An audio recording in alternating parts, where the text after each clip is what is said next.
বিসমিল্লাহির রহমানির রহিম। শহীদ রাষ্ট্রপতি জিয়া রহমানের ৮৯তম জন্মবার্ষিকী উপলক্ষে বাংলাদেশ জাতীয়তাবাদী দল আয়োজিত আজকের এই আলোচনা সভার সম্মানিত সভাপতি, বাংলাদেশ জাতীয়তাবাদী দলের সম্মানিত মহাসচিব জনাব মির্জা ফখরুল ইসলাম আলমগীর, মঞ্চে উপস্থিত স্থায়ী কমিটির সম্মানিত সদস্য সহ সম্মানিত আলোচকবৃন্দ এবং আমার সামনে উপস্থিত এই মঞ্চের সামনে এবং এই ঘরের বাইরে বিএনপি সহ সকল অঙ্গ সহযোগী সংগঠনের প্রিয় ভাই বোন নেতাকর্মীরা, আসসালামু আলাইকুম। আমি আসলে বক্তব্য রাখার জন্য প্রস্তুত ছিলাম না, কারণ আমার যতটুকু মনে আছে গতকাল যখন অনুষ্ঠানটা নিয়ে আমরা আলোচনা করেছি, বক্তব্যের কারা বক্তব্য রাখবেন, আলোচনা করবেন, সেখানে মোটামুটিভাবে একটি সিদ্ধান্ত ছিল যে আমি নেতৃবৃন্দ যারা আছেন, শহীদ জিয়া, দেশনেত্রী খালেদা জিয়ার সাথে যারা কাজ করেছেন, কাছে থেকে দেখেছেন, ওনারা ওনাদের মূল্যবান পরামর্শ বা বক্তব্য রাখবেন। আহ, কিছুক্ষণ আগে আমাকে জানানো হলো যে আমাকে দুটি কথা বলতে হবে। আমি মানসিকভাবে ঠিক প্রস্তুত ছিলাম না। আহ, প্রিয় নেতৃবৃন্দ, প্রিয় সহকর্মীবৃন্দ, আমরা আজকে এখানে আলোচনা করেছি শহীদ জিয়া যখন বিভিন্ন সময় আমাদের মুক্তিযুদ্ধ থেকে শুরু করে, মুক্তিযুদ্ধে তার ভূমিকা থেকে শুরু করে, যখন দেশ পরিচালনার দায়িত্ব উনি পেয়েছেন, এই পুরো সময়টা আমরা আলোচনা করেছি। কিভাবে মুক্তিযুদ্ধকে সংগঠিত করার চেষ্টা করেছেন, কিভাবে নিজে উপস্থিত থেকে, মেজর হাফিজ সাহেবের কাছে আমরা শুনেছি, নিজে উপস্থিত থেকে যুদ্ধ, অস্ত্র হাতে যুদ্ধ করেছেন যুদ্ধের ময়দানে। আমরা নেতৃবৃন্দের কাছ থেকে শুনেছি যে কিভাবে পরবর্তীতে যখন দেশ পরিচালনা সুযোগ পেয়েছিলেন, সেই সময় কিভাবে কোদাল হাতে খাল খননের মাধ্যমে, সিম্বলিক ভাবে যদি আমরা বলি, খাল খননের মাধ্যমে দেশকে পুনর্গঠনের চেষ্টা করেছেন। প্রিয় সহকর্মীবৃন্দ, আমি মাঝে মাঝে একটি কথা বলি।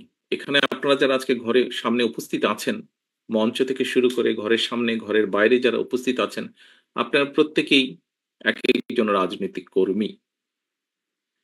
রাজনৈতিক কর্মী হিসাবে আমরা বেশ কয়েকটি ব্যাপারে গর্ব অনুভব করি। আমাদের দলের ক্ষেত্রে আমরা প্রত্যেকটি নেতাকর্মী গর্ব অনুভব করি।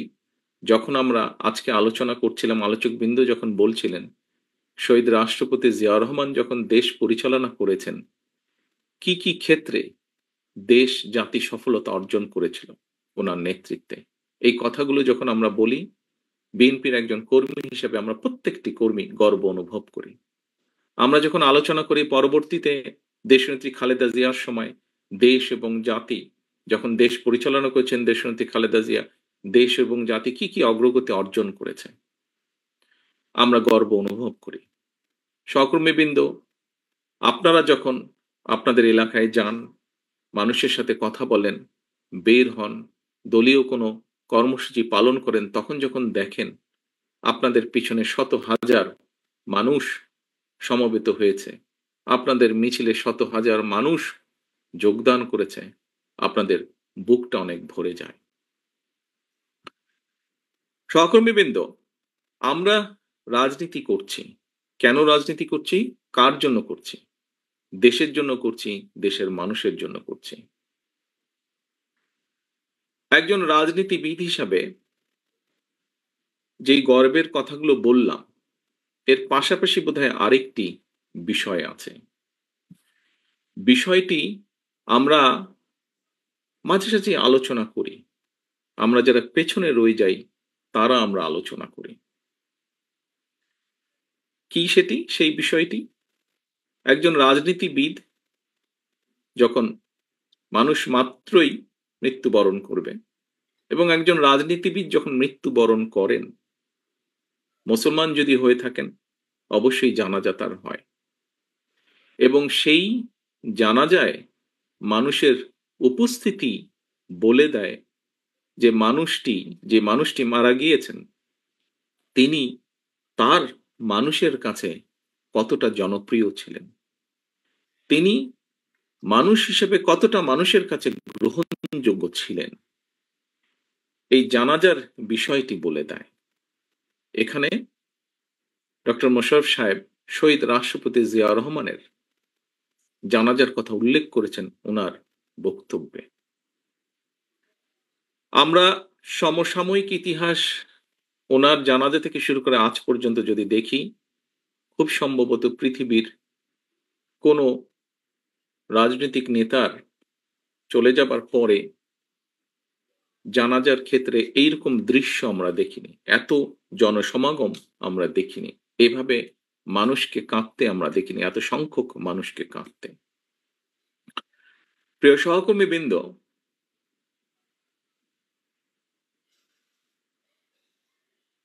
আমার মনে হয় যে আমাদের প্রত্যেকে মানুষ, এখানে যারা আজকে আমরা উপস্থিত আছি, প্রত্যেকে আমাদেরকে একদিন চলে যেতে হবে। স্বাভাবিকভাবেই মৃত্যুর পরে জানাজা, মুসলমান হলে জানাজা, অন্য ধর্ম হলে সেই ধর্ম অনুযায়ী যেই অনুষ্ঠানটি হয় সেই অনুষ্ঠানটি হবে। কার্ডটি কত বড় হবে সেটি আমরা জানবো না, অর্থাৎ যে মানুষটি মারা যাচ্ছে, কিন্তু যারা বেঁচে থাকবে তারা দেখতে পাবে। সহকর্মীবৃন্দ, শহীদ রাষ্ট্রপতি জিয়াউর রহমানের কর্মী হিসাবে আমাদের প্রত্যেকের বোধহয় নিজের মনের ভেতরে এইরকম একটা ইচ্ছা থাকা উচিত যে শহীদ রাষ্ট্রপতি জিয়াউর রহমান যেভাবে নিজেকে মানুষের কাছে গ্রহণযোগ্য করেছিলেন, যেভাবে মানুষের স্নেহ ভালোবাসা পেয়েছিলেন, সেই রকম কিছু একটা আমরা একজন রাজনৈতিক কর্মী হিসেবে, তার দলের রাজনৈতিক কর্মী হিসেবে আমরা আমাদের যার যার অবস্থান থেকে তার সর্বোচ্চটা যাতে আমরা পেতে পারি, এরকম একটি দৃঢ় সংকল্প আমি মনে করি বর্তমান প্রেক্ষাপটে নেওয়া উচিত। আমরা শহীদ রাষ্ট্রপতি জিয়াউর রহমানের সম্মানিত আলোচকবৃন্দ বিভিন্ন বিষয়ে আলোচনা করেছেন। সকল কিছু যদি আমরা পর্যালোচনা করি, তাহলে আমি মনে করি একজন রাজনৈতিক কর্মী হিসাবে, ওনার সন্তান হিসাবে এবং ওনার দলের একজন রাজনৈতিক কর্মী হিসাবে আমার ক্ষেত্রে আমি সেই রকমই চাই। আমার দৃঢ় বিশ্বাস, আমার সামনে উপস্থিত আপনার প্রতিটি মানুষ, আমি যেই কথাগুলো তুলে ধরেছি আপনাদের কাছে, এখন হয়তো একজন মানুষ হিসাবে আপনি কেন চাইবেন না যে আপনি এমন কিছু রেখে যান যা আপনি চলে যাবার পরেও সেটি ক্যারি করবে, অর্থাৎ মানুষের সেই সমর্থন, মানুষের সেই শ্রদ্ধা, মানুষের সেই সম্মান আপনার প্রতি। সহকর্মীবৃন্দ, মেজর হাফিজ সাহেব ওনার বক্তব্যে একটি কথা বলেছেন। উনি দুদিন আগে যখন এলাকায় গিয়েছেন, উনি কিছু মানুষকে দেখেছেন ওনার সামনে, উনি খুব অবাক হয়েছেন। প্রিয় সহকর্মীবৃন্দ, এইরকম মানুষগুলো 5 তারিখের পর থেকে আস্তে আস্তে ভিড় করা শুরু করেছে। এরকম এখানে আরেকজন বক্তা বলেছেন যে এই ঘরে যারা উপস্থিত আছেন, খুব সম্ভব মঈন খান সাহেব বলেছেন ওনার বক্তব্যে যে এই ঘরে যারা আপনারা উপস্থিত আছেন, আমাদের দেশনেত্রী থেকে শুরু করে আমাদের গ্রামের প্রতি শেষ কর্মীটি পর্যন্ত, প্রত্যেকটি মানুষ বিগত 15 বছরে, 16 বছরে, আমরা 111 থেকে ধরলে আরো লম্বা সময়, আরো 2 বছর সময়, কিভাবে আপনারা অত্যাচারিত হয়েছেন, নির্যাতিত হয়েছেন। বাংলাদেশের পত্র পত্রিকাগুলো, যেই পত্র পত্রিকাগুলো সহজে আমরা বলতাম, কথার ছলে আমরা বলতাম বিএনপির ভালো নিউজ করে না, সেই পত্র পত্রিকাগুলো লিখেছে তারা যে কিভাবে আমাদের নেতাকর্মীরা হাতকড়া পরা অবস্থায় জেলের ভিতরে মারা গিয়েছে, কিভাবে আমাদের নেতাকর্মীরা হাতকড়া পরা অবস্থায় হাসপাতালের বারান্দায় শুয়ে আছে। প্রিয় সহকর্মীবৃন্দ, এই ঘটনাগুলো, এই দৃশ্যগুলো নিশ্চয়ই আপনারা ভুলে যাননি। আপনারা যদি ভুলে না গিয়ে থাকেন প্রিয় সহকর্মীবৃন্দ, তাহলে আপনাদের প্রত্যেকের মনে আজকে একটি প্রশ্ন বা জিজ্ঞাসা আসা উচিত যে কেন আমরা ওই যে হাফিজ সাহেবের যাদেরকে দেখেছেন, কেন এই মানুষগুলোকে আমরা আমাদের আশেপাশে ভিড় করতে দেব? কারণ শহীদ রাষ্ট্রপতি জিয়া রহমানের প্রতি এখনো যে মানুষের ভালোবাসা, শ্রদ্ধা আছে, সেটিকে ধরে রাখার দায়িত্ব আমাদের।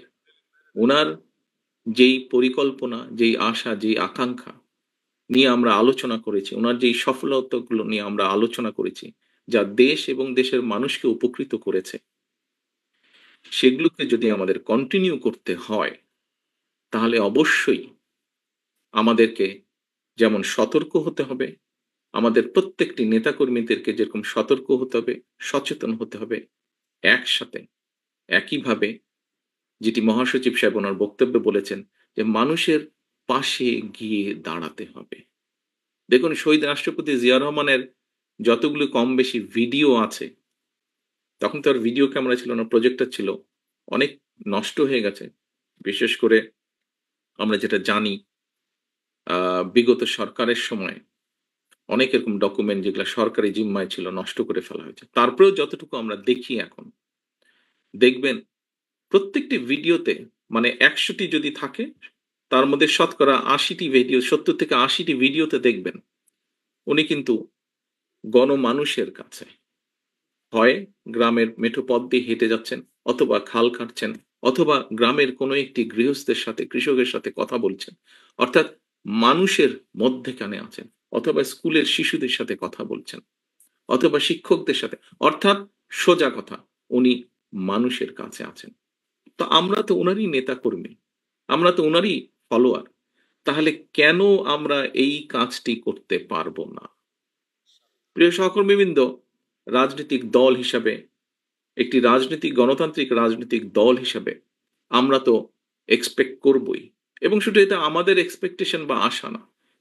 এই অধিকারটিকে বঞ্চিত করা হয়েছিল গত ১ যুগেরও বেশি সময় ধরে, এবং এই অধিকারকে প্রতিষ্ঠিত করার পক্ষে বাংলাদেশের প্রত্যেকটি মানুষ সচেতন, প্রত্যেকটি গণতান্ত্রিক মানুষ। কি সেটি?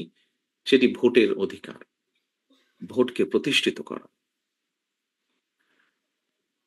আমি বিগত ১ যুগেরও বেশি সময় ধরে বাধ্য হয়ে প্রবাসে থাকতে হচ্ছে আমাকে। আমি এমন একটি দেশে আছি যেখানে গত ৪০০ বছর ধরে গণতন্ত্র প্র্যাকটিস হচ্ছে। আমরা গণতান্ত্রিক দেশ, উন্নত দেশ, মানুষের গণতান্ত্রিক অধিকারের দেশ বললে ১ম এই ব্রিটেনের কথা চোখের সামনে ভেসে ওঠে। প্রিয় সহকর্মীবৃন্দ, এই দেশে যেকোনো সরকারি ব্যবস্থা, যেকোনো রাষ্ট্রীয় ব্যবস্থা, যেকোনো ব্যবস্থা কেন মানুষের পক্ষে? তার একটি মূল কারণ হচ্ছে এই দেশের মানুষের ভোটের অধিকার প্রতিষ্ঠিত রেখেছে তারা। যেকোনোভাবেই হোক সেটিকে প্রতিষ্ঠিত রেখেছে। অর্থাৎ মানুষকে কথা বলতে দিতে হবে, মানুষকে তার ভোট দিতে দিতে হবে। এর বাইরে কোনো কথা নাই।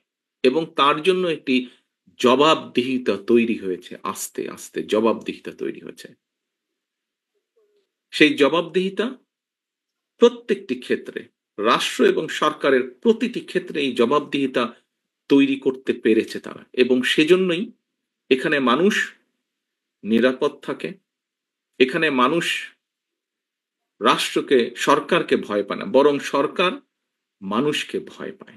এবং সেই জন্য সরকার প্রতিনিয়ত সচেতন থাকে কিভাবে দেশের মানুষকে ভালো রাখা সম্ভব হয়। কাজেই আমরা মনে করি, আমি দৃঢ়ভাবে বিশ্বাস করি, যে কোনো মূল্যে গতকাল জিয়াউর রহমান ফাউন্ডেশনের অনুষ্ঠানে একজন আহ, একজন তরুণের প্রশ্নের জবাবে আমি একটি উত্তর দিয়েছিলাম। প্রশ্নটি করেছিল আরেকজনকে, বাট উনি বলার পরে আমি অ্যাড করেছিলাম আমার মনের কথাটি। সেটি হচ্ছে, বাংলাদেশে আমরা অনেকগুলো রাজনৈতিক দল আছি।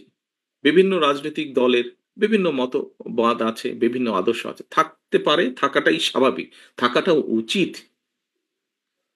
তবে একটি ব্যাপারে আমাদের সকলকে একটা জায়গায় মনে হয় আসা উচিত। অর্থাৎ যে কোনো মূল্যে আমি আমার আদর্শের কথা বলবো, আরেকজনের আদর্শের কথা বলবে। আমি সুযোগ পেলে আমার আদর্শ বাস্তবায়ন করব, জনগণ যদি আমাকে সুযোগ দেয়। অন্য কেউ সুযোগ পেলে, তাকে যদি জনগণ সুযোগ দেয়, সে তার আদর্শ বাস্তবায়ন করবে, যা তার জনগণের সামনে উপস্থাপন করবে।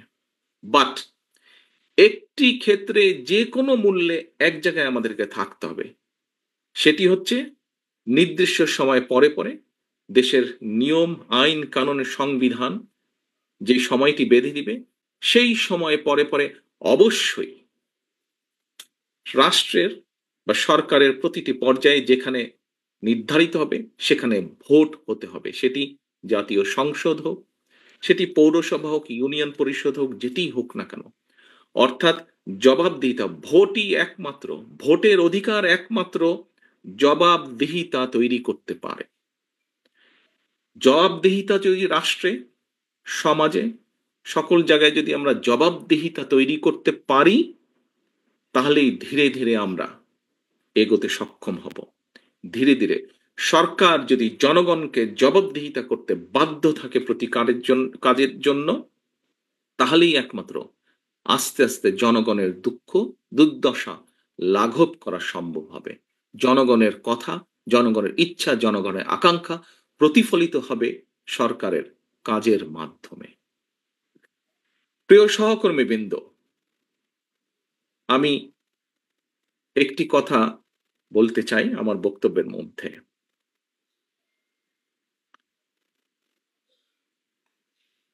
হাফিজ সাহেবের আবারও উদাহরণটি আমি টানতে চাই। ওই যে মোটরসাইকেল বহর, আপনারা বিগত 16-17 বছর অনেকভাবে নির্যাতিত হয়েছেন।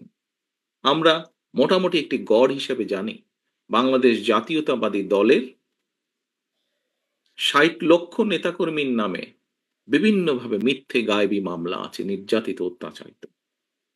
শুধুমাত্র জুলাই আগস্ট মাসে যে আন্দোলন, জনগণের যে আন্দোলন, সেখানে বাংলাদেশ জাতীয়তাবাদী দলেরই প্রায় ৫০০-র মতন নেতাকর্মী শহীদ হয়েছেন। বহু হাজার, শত হাজারের মতন নেতাকর্মী বিভিন্নভাবে জখম হয়েছেন। আমরা কি এতগুলো বাংলাদেশ জাতীয়তাবাদী দলের নেতাকর্মীরা যারা অত্যাচার নির্যাতন সহ্য করেছে, এই যে ৬০ লক্ষ মানুষ বা তারও বেশি সংখ্যক মানুষ, আমরা কি ওই মোটরসাইকেল বহরের যারা, তাদেরকে সুবিধা দেওয়ার জন্য এই অত্যাচার নির্যাতন সহ্য করেছি? অবশ্যই নয়, অবশ্যই নয়। সহকর্মীবৃন্দ, মানুষ হিসাবে আমরা বিভ্রান্ত হয়তো হতেই পারি,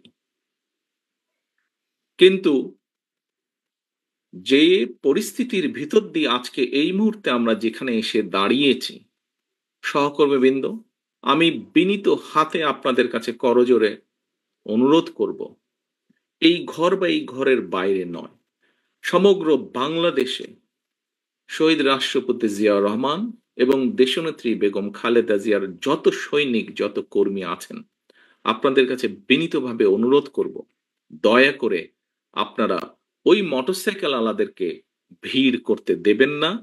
দয়া করে আপনারা নিজেদের প্রত্যেককে, দয়া করে আপনারা শহীদ রাষ্ট্রপতি জিয়াউর রহমানের জানাজার চিত্রটা মনে করবেন এবং দয়া করে আপনারা বিভ্রান্ত হয়ে কোনো কাজ, বিভ্রান্তিকর কোনো কাজ করা থেকে বিরত থাকেন। সহকর্মীবৃন্দ,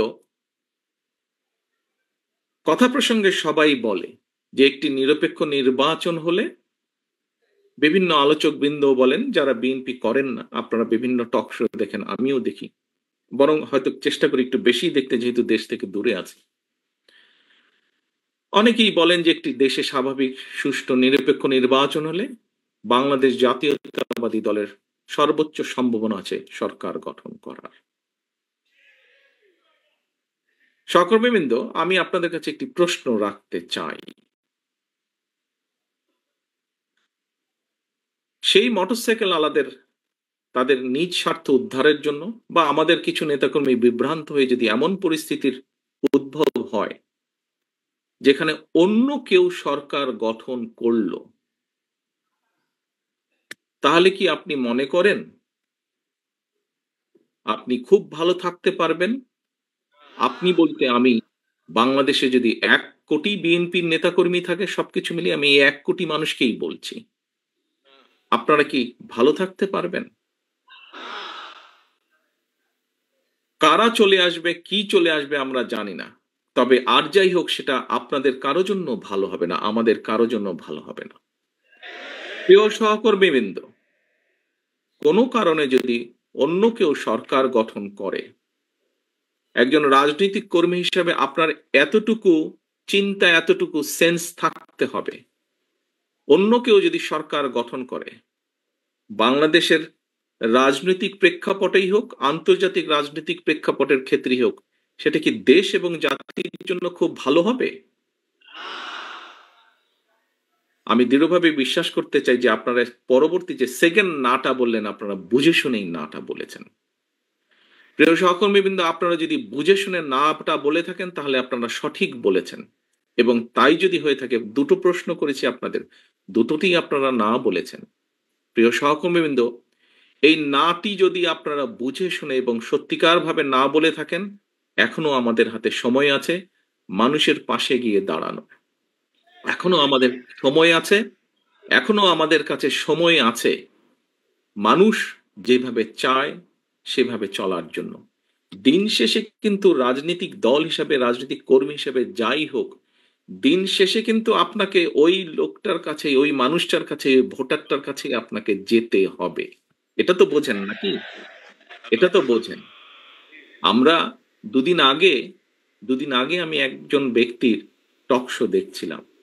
উনি কথা প্রসঙ্গে বলছিলেন, সে আলোচক কথা প্রসঙ্গে বলছিলেন যে উনি এখনো ঠিক বুঝে উঠতে পারছেন না, যেই স্বৈরাচার পালিয়ে গিয়েছে তারা আবার মাথা চাড়া দেওয়ার চেষ্টা করছে।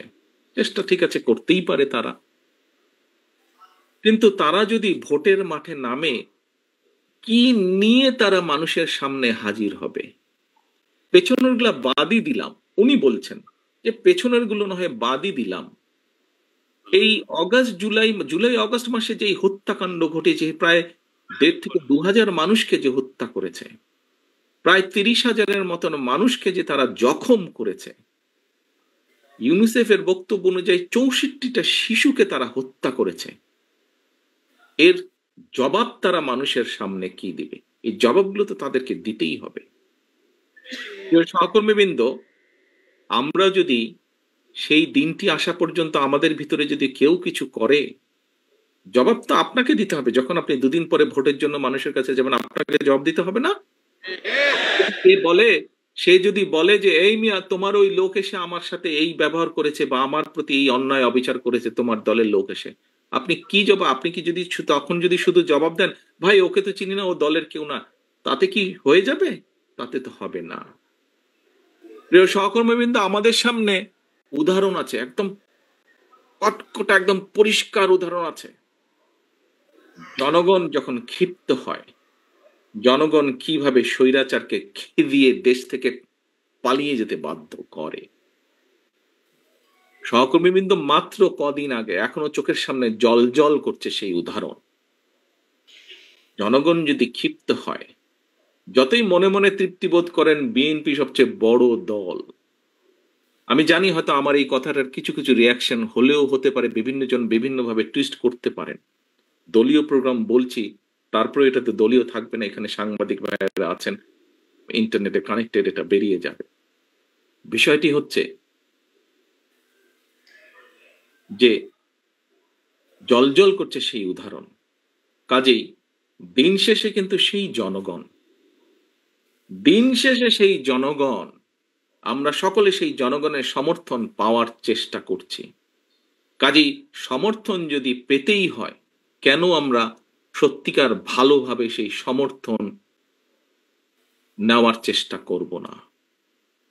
কেন আপনি কেন আপনি অন্যায়ের বিরুদ্ধে চোখ বন্ধ করে রাখবেন?